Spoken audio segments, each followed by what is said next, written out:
주님은 나의 최고봉 2월 14일 묵상을 시작하겠습니다. 오늘의 제목은 집중하는 훈련입니다. 오늘 묵상을 하면서 제 나름대로 쉽게 제목을 정해봤는데요. 어두운 곳에서 하나님의 음성을 듣는 방법, 이렇게 한번 정해봤습니다. 오늘의 말씀입니다. 마태복음 10장 27절입니다. 내가 너희에게 어두운 데서 이르는 것을 광명한 데서 말하며 너희가 귓속말로 듣는 것을 집 위에서 전파하리라. 오늘 마태복음은 예수님께서 제자들에게 하신 말씀입니다. 그런데 그 제자들에게 두 가지 상황을 이야기합니다. 먼저의 상황은 어두운 데서 예수님께서 귓속말로 말하는 상황입니다. 귓속말이라고 하지만 더 다른 말로 이야기하면 친밀하게 대화하는 거죠. 그리고 그 다음 상황은 광명한 데서 집 위에서 전파하는 상황입니다. 먼저의 상황은 유대인들의 핍박 가운데 또 많은 사람들의 오해 가운데 예수님께서 제자들에게만 친밀한 가운데 말씀하시는 그 상황을 이야기합니다. 어두운 상황이죠. 그런데 예수님께서 십자가에 죽고 부활하시면 나중에 광명한 데서 많은 사람들이 듣게 집 위에서 복음을 전파할 그 시간이 온다는 것입니다. 먼저 어두운 데서 예수님과 친밀하게 대화하는 시간이 있은 후에 많은 사람 앞에서 보이게 복음을 전파하는 그 시간이 온다는 것입니다. 오스왈드 챔버스는 오늘 묵상에서 이 말씀을 개인적인 상황에 적용시킵니다. 때론 우리도 어두운 데서 주님과 친밀하게 대화하는 그 시간이 필요합니다. 그리고 그 시간이 흐른 후에 하나님께서 나를 사용하실 때 많은 사람 앞에서 복음을 전파하는 그 시간이 올 것입니다. 오늘 묵상을 통해서 어두운 시기에 하나님의 음성을 듣는다는 것이 어떤 의미고 그것이 왜 중요한지를 들어보도록 하겠습니다. 오늘의 묵상입니다. 때때로 하나님께서는 우리에게 하나님의 음성을 듣는 자세를 가르치시기 위해 어둠을 지나게 하십니다. 종달새는 어둠 속에서 노래를 배웁니다. 주님의 백성들은 하나님의 손길의 그림자에 머물면서 주님의 음성을 듣는 법을 배웁니다. 내가 너희에게 어두운 데서 이르는 것을, 하나님께서 우리를 어두운 곳에 두시면 주위에서 입을 다무십시오. 지금 어두운 상황 가운데 있습니까? 하나님과의 관계가 어둡습니까? 그렇다면 잠잠하십시오. 만일 당신이 어둠 속에서 입을 열면 잘못된 기분 속에서 말하게 될 것입니다. 어두운 때는 우리가 들어야 할 시간입니다. 다른 사람에게 그 어둠에 대해 말하지 마십시오. 어둠의 이유를 알기 위해 책을 읽지 마십시오. 단지 주의하여 듣기를 힘쓰십시오. 만일 어둠 속에서 다른 사람에게 말하면 하나님의 음성을 듣지 못하게 될 것입니다. 당신이 어둠 가운데 있을 때 들으십시오. 그러면 당신이 어둠에서 나와 빛 가운데로 들어가게 될 때 하나님께서는 당신에게 다른 사람과 나눌 수 있는 아주 귀한 메시지를 주실 것입니다. 모든 어둠 후에는 기쁨과 부끄러움이 혼합되어 따라옵니다.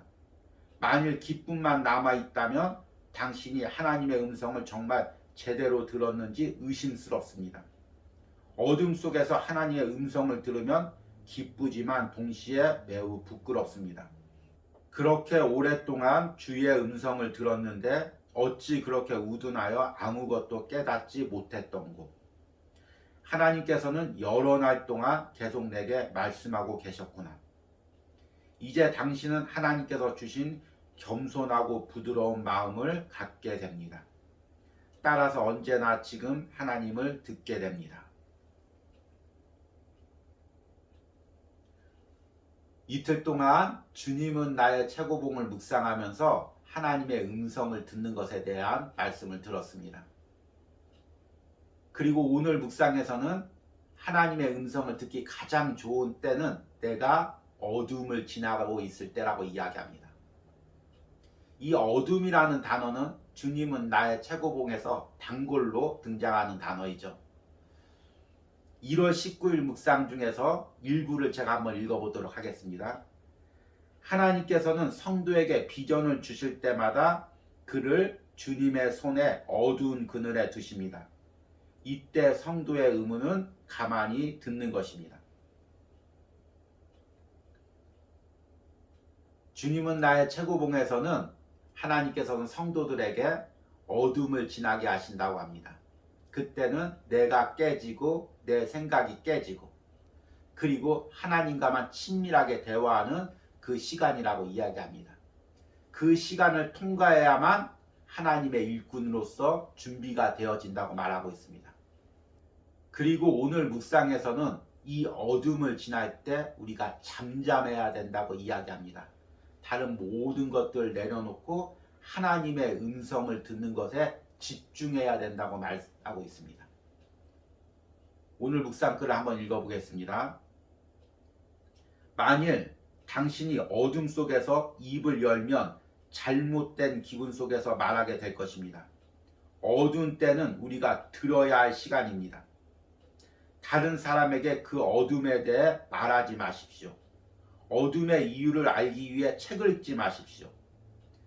단지 주의하여 듣기를 힘쓰십시오.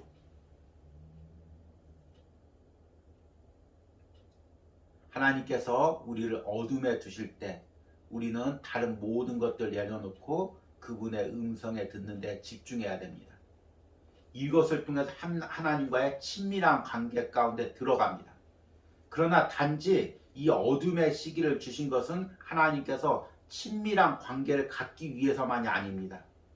이 친밀한 관계를 통해서 후에 하나님의 은혜를 복음을 전할 준비를 시키는 것입니다. 이 부분을 오늘 묵상에서도 이야기하고 있습니다.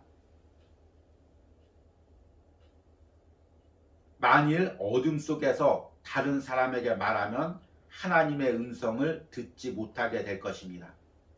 당신이 어둠 가운데 있을 때 들으십시오.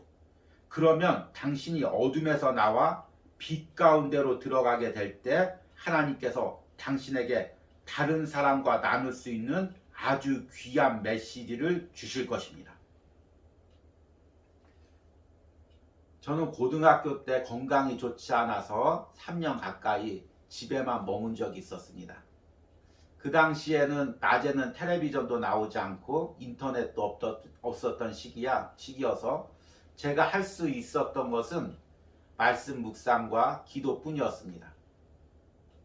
그런데 그 시기에 하나님께서 제게 말씀하셨고 하나님과 친밀한 관계를 가질 수가 있었습니다. 후에 건강이 회복되어서 대학교도 가고 신대원도 가고 목회자도 되었습니다. 그리고 목회를 하면서 돌이켜 보니까 제가 전하는 메시지의 핵심은 은혜의 핵심은 그 3년간의 집에 있었던 시기에 하나님과 대화했던 친밀한 관계를 가졌던 그 시기에 받은 은혜가 밑거름이 되어 있음을 깨달았습니다. 그리고 또 지금은 주님은 나의 최고봉이라는 이 묵상을 통해서 하나님과의 친밀한 시간을 가지고 있습니다. 이 책을 묵상하고 영상을 보내는 것은 다른 성도들에게 은혜를 나눠주기 위해서이기도 하지만 먼저는 내가 이 묵상을 통해서 하나님을 만나기 때문입니다. 하나님과 친밀한 은혜를 누리고 이 은혜를 통하여 후에 하나님께서 많은 사람에게 더 큰 은혜를 끼치도록 준비시키는 시간이라는 것을 알기 때문입니다. 여러분들은 어떻습니까? 어둠의 시기를 지나고 있습니까? 어둠의 특징에 대해서 지난번 묵상 때 제가 이야기를 했습니다. 어둠의 특징은 앞이 보이지 않는다는 것입니다. 갈 바를 모르겠다는 것입니다. 아무도 내 주변에 없어진다는 것입니다. 이럴 때 우리는 하나님께만 더 집중할 수 있습니다. 그리고 하나님과 친밀한 교제 가운데 들어갈 수가 있습니다.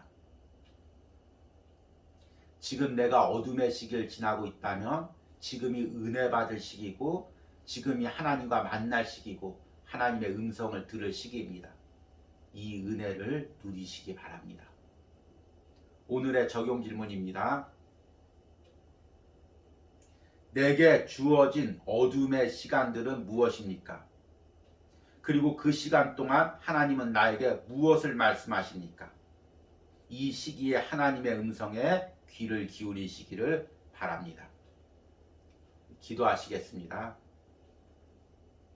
하나님, 내가 어둠의 시기를 지나고 있습니다. 그러나 하나님, 이 시기가 헛된 시간이 아니라 하나님과 친밀히 교제하는 시간, 하나님의 음성을 듣는 시간, 하나님의 은혜를 누리는 시간임을 깨닫습니다. 그리고 이 시기 이후에 밝은 곳에서 하나님 주신 사명을 전할 그 시기가 올 것임을 확신합니다. 하나님, 이 어둠의 시기에 사람들 의지하지 않게 하시고 여러 가지 상황에 휩싸이지 않게 하시고 하나님 고요한 가운데 하나님께 집중하여 하나님의 음성을 듣게 하여 주시옵소서. 이 주님은 나의 최고봉이나 묵상을 통하여 하나님을 더 깊게 만나게 하시고 이 묵상을 듣는 심령들 역시 각자의 상황 가운데서 하나님을 더 깊게 만날 수 있는 은혜를 허락하여 주시옵소서. 오늘도 고요한 가운데 하나님의 음성을 듣기를 원합니다. 하나님과의 친밀한 관계 속으로 들어가기를 원합니다. 예수님의 이름으로 기도했습니다. 아멘.